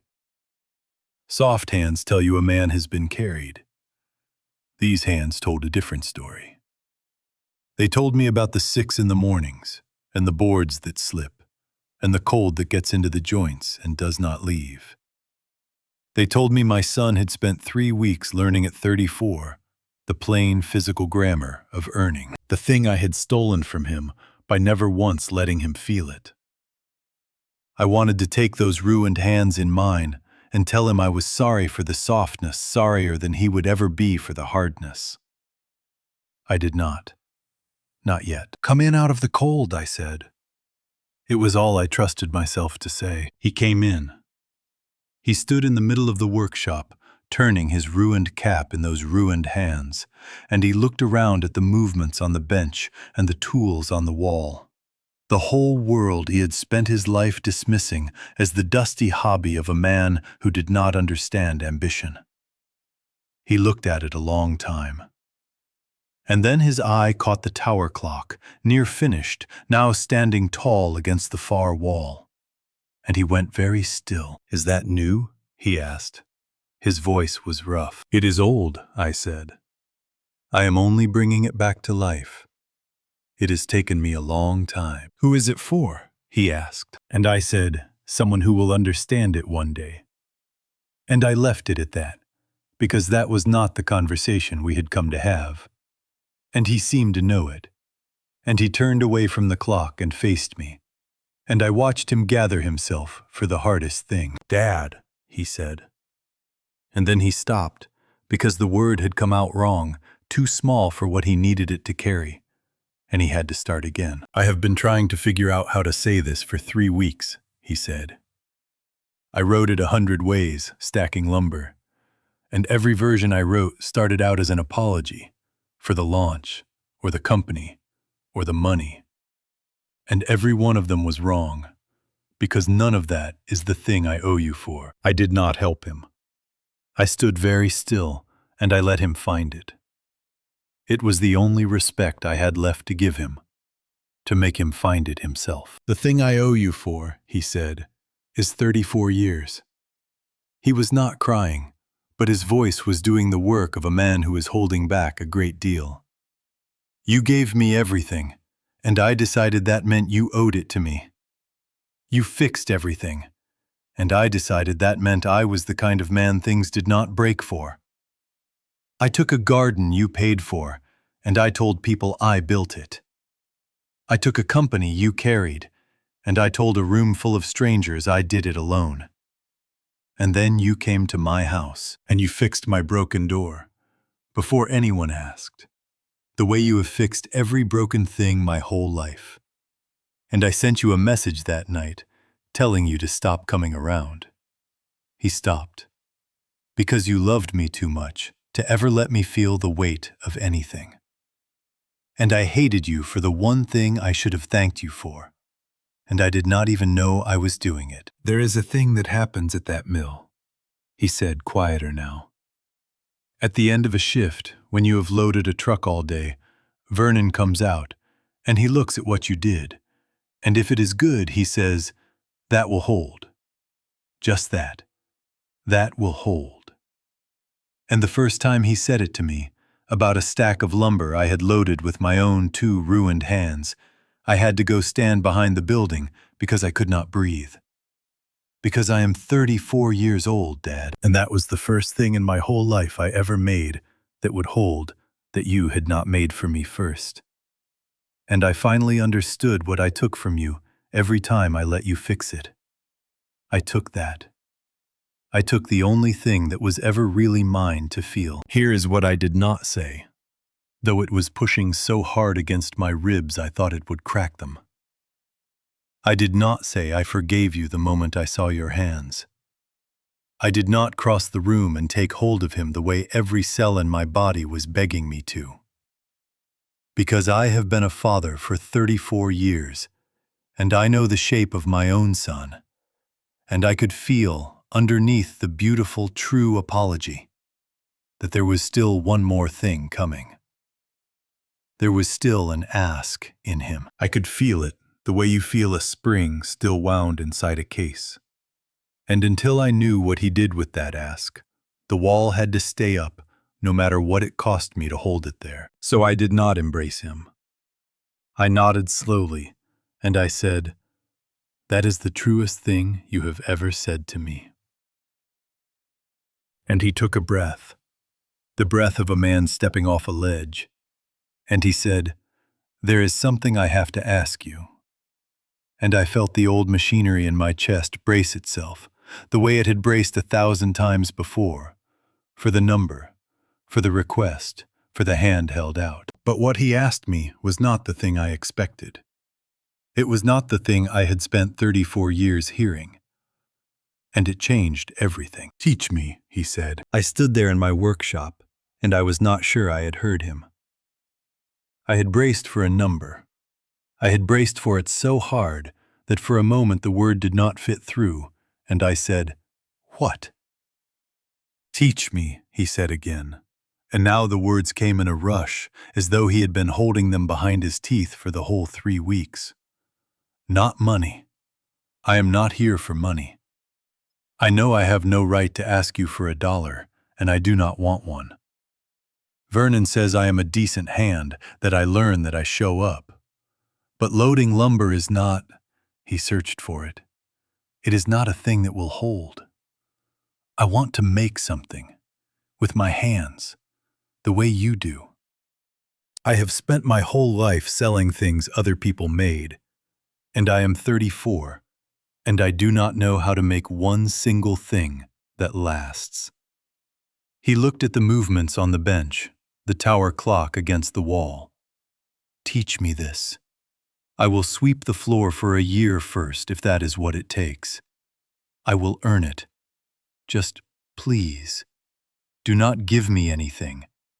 Teach me to make it myself." And here is what I did. God forgive me, because I had to be sure. I had to know it was real, that the man in front of me was not simply running a better con, that the hunger in his face was for the work and not for the shortcut. So I did the cruelest kind thing I have ever done. I tested him. I walked to the drawer beside the sink, the same drawer I had not opened the morning all of this began. I took out the checkbook, and I set it on the workbench between us, and I uncapped the heavy black pen Eleanor gave me, and I said, in the flattest voice I own, "How much do you need to get back on your feet? Name a number. I will write it right now, and we never have to do any of the hard, slow thing you are describing. You can have an apartment by the weekend." I watched his face when I said it. For 1 second, one honest second, I saw the old wiring flicker. 34 years of it does not die clean. I saw the number rise up behind his eyes, the easy exit, the warm, familiar morphine of a father's check. I saw him want it, and then I saw him push it away. "No," he said. His voice shook, but the word did not. "No. Put it away, Dad. Please, put it away. If you write me that check, we go right back to what we were, and I will hate myself, and I will find a way to hate you again by Christmas." He actually reached out and closed the cover of the checkbook with one of his ruined hands. I do not want the check. I have never in my life not wanted the check. Do you understand what it costs me to say that? I want the other thing. I want the slow thing. I want to earn one that will hold. I capped Eleanor's pen. I put the checkbook back in the drawer, and I closed the drawer. And I want to tell you that closing it was the easiest thing I had done in months, because it was the first time in 34 years that my son had made me able to. "Sit down," I said. He sat on the stool across the bench from me, the stool that had been empty my whole working life. And I told him the truth, the one I had learned the hard way, in the sleet outside Ramona's office, and in the dark, with his call ringing out unanswered. I said, "Listen to me, because I am only going to say this once, and then we are going to work. Giving you money was never help. It felt like help. It looked like help. But it was morphine. It dulled the pain of every hard thing you ever faced, and it let the broken part of you keep right on breaking underneath painless out of sight for 34 years. I have been drugging my own son since the day your mother died, because I could not stand to watch you hurt, and I called it love, and it very nearly cost me you." He was listening the way he had never listened to me in his life. "Work is the opposite of morphine," I said. "Work hurts, and the hurt is the healing. That is the whole secret. That is the only thing I have that is worth leaving you. Then I stood, and I went to the hook on the wall, and I took down the spare apron, the old canvas one, stiff with 40 years of oil and rosin, and I held it out to him across the bench. Here is what I did not say, handing it to him, though it filled the whole room for me. I did not say that this was the moment I had wanted since he was a boy, taking his toys apart on this floor. I did not say that it was the happiest I had been in 20 years, and also the most frightened. Because now the thing was real and slow, and could still fail, and there would be no check to fix it if it did. I did not say that I was at 69, finally getting to be the father I should have been at 35. I just held out the apron. He took it. He looked at it a moment. The worn canvas, the stains, the ties gone soft with age. And then he put it on, my son, over his laborer's shirt. And he tied it at his waist, and he sat up at my bench in the lamplight, and he said, "All right, where do we start?" We started where everything starts. I put a small dead movement in front of him. A cheap thing, a practice piece. The same kind I had once given a wide-eyed boy who whispered that it had a tiny heart. And I handed him a screwdriver that was, this time, exactly the right size for his hands. "You know, I said your son does this. Theo. He takes a thing apart just to see the truth of how it works, and he does not put it down until he finds it. He has had it in him since he could hold a screwdriver. He got it from somewhere." I looked at my son across the bench. "I always thought he got it from me skipping right over you. But maybe it was in you the whole time, and I never gave it a single thing hard enough to come out for. That was my fault, not yours.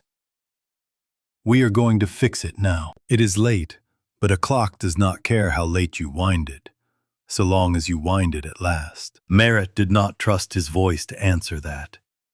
He only nodded and turned the little movement over in his ruined hands, looking for the way in. "Take it apart," I said. "Find the tooth that failed." And he bent over it in the warm circle of the lamp, with the river running dark outside and the snow beginning again.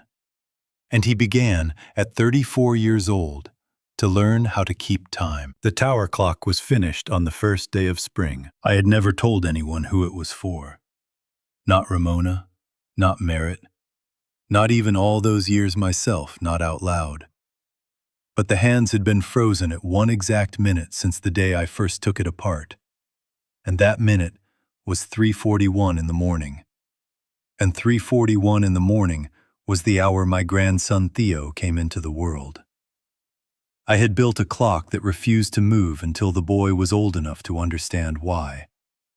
And on his 8th birthday, in the workshop by the river, with his father standing at the bench in a canvas apron stiff with oil, I let Theo reach up and release the pendulum himself. The clock that had been stopped for the whole of his life took one long breath, and then it began softly to tick. 3 people stood in the lamplight and listened to time start. So let me answer the question I asked you at the beginning as honestly as I am able. Can a father take apart his son's entire life and still call it love? I have decided that the answer is yes, but only barely, and only if he is willing to be hated for it, and only if he does the taking apart to hand something back and not to keep it. Love that removes every weight from a child is not love. It is fear wearing love's face. Real love, the hard kind, sometimes sets the weight back down in front of the ones we would die for, and steps away, and trusts them to be strong enough to lift it. I still do not know some nights whether I was a good father or a cruel one. I have made my peace with not knowing. Maybe that uncertainty is the last weight a parent has to carry, the one nobody can lift for us. God knows there is no terror on this earth like watching your child struggle and choosing not to save him. God forgive all of us who loved someone so much we very nearly loved them to ruin. And thank God for the ones who find their way back up the road in the cold, and knock, and ask not for a check, but for a chance. So let me ask you before you go, if it were your child, if it were the person you love most in this world, drowning, reaching for you at 5 in the morning, could you have let that phone ring? Tell me in the comments, because I am still not sure I could do it again. And I would like to know I am not alone. And if this story moved something in you, stay a while, subscribe, and let us keep telling the true ones together.